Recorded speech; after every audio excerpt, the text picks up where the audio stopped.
Chapter 91. You.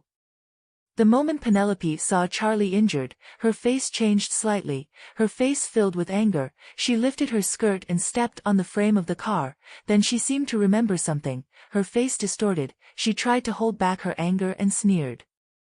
She said, "You don't need to test me like that. I guarantee that what I said is true. I can't make up a story myself. If you don't believe me, then just kill him." Siddle stared at her for a few seconds, suddenly withdrew her hand, and also smiled similarly. "Then I'm really sorry, it seems that I blamed you too wrongly." She sighed, said something without any sincerity, and pulled out the arrow stuck in Charlie's shoulder. After a while, the truck started again. Belch inserted the car key, carefully turned the car around, and slowly drove back towards the town. A few minutes ago, he followed Siddle's instructions, took a flashlight, and went into the woods next to the truck, only to find the car key on a rock not far away. It was the key Colm left for them. He drove the truck through the muddy road, heading out of town. "Oh, by the way." Belch drove a few meters, and couldn't help but ask, "Don't we need to wait for Colm?" "Just like this, driving someone else's car away." "No need."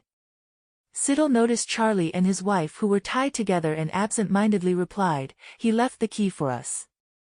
To be exact, it was probably after the wax museum melted that Colm quietly returned to the woods next to the truck, and left the key there. In fact, that year, in this abandoned town, Trudy and her husband who lived here also had another child. Siddle remembered when he discovered a cellar in the church. After entering, next to the double bed, she saw 3 small beds. Although it was not recorded in the diary or the video, but if there was no other child, then in the past 10 years, who was the person who filmed the video for this family? According to Siddle's guess, the twins probably had an older brother. After Trudy died, not long after, her husband, Dr. Sinclair, also died of depression. But after the couple died, the twins were only about 10 years old. If there was no adult to take care of them, how could they survive? Perhaps Dr. Sinclair had found a guardian for the 2 children before he passed away. As for who that person was.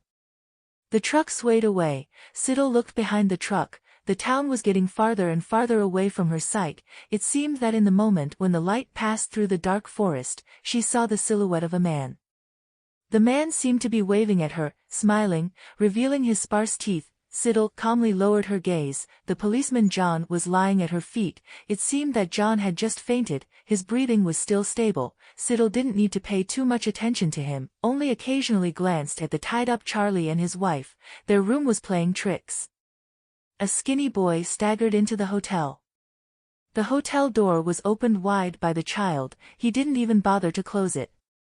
The wind and rain blew in. The boy's whole body was cold and wet, shivering as he walked in. The first thing he saw was Eva lying in the corner with her eyes closed. "Auntie!" The boy screamed in panic, rushed over to shake the woman. Seeing that she was unconscious, he quickly let go, hurriedly stood up, and ran into the inner room of the hotel. "Uncle! Grandma!"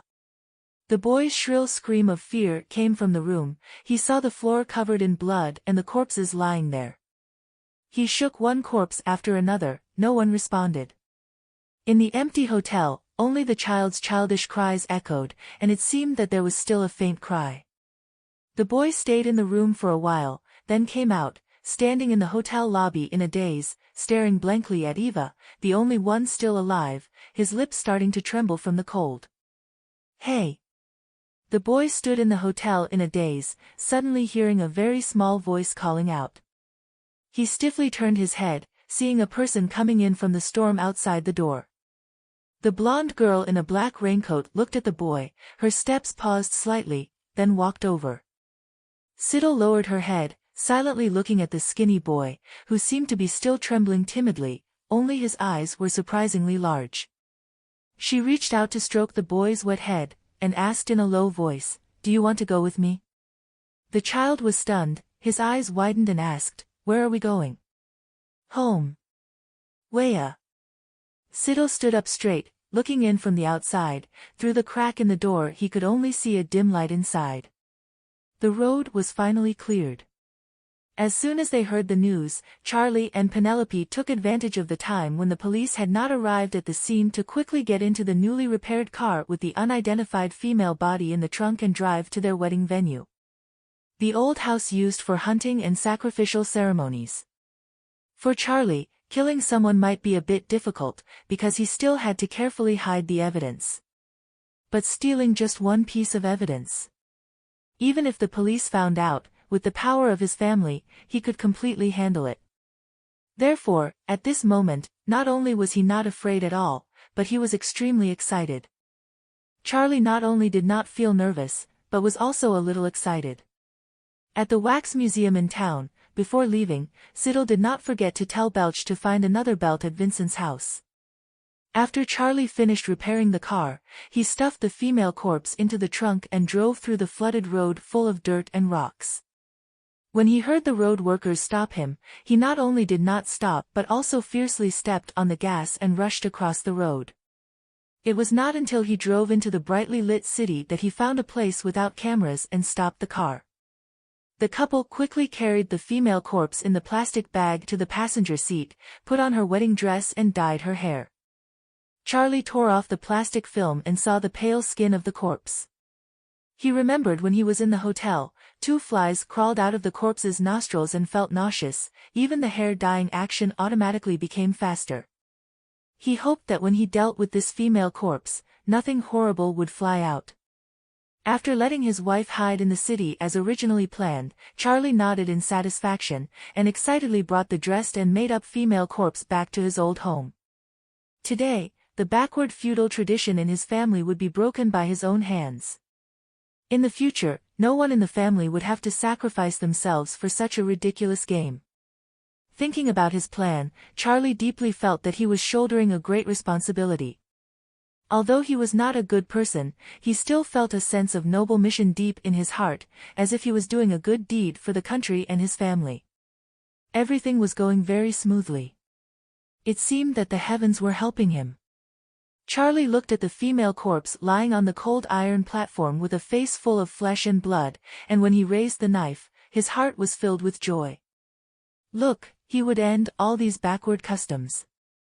Charlie decided to wait until the sacrificial ceremony was over before personally telling his family that this was just an unknown corpse picked up on the side of the road, and that Penelope was still alive.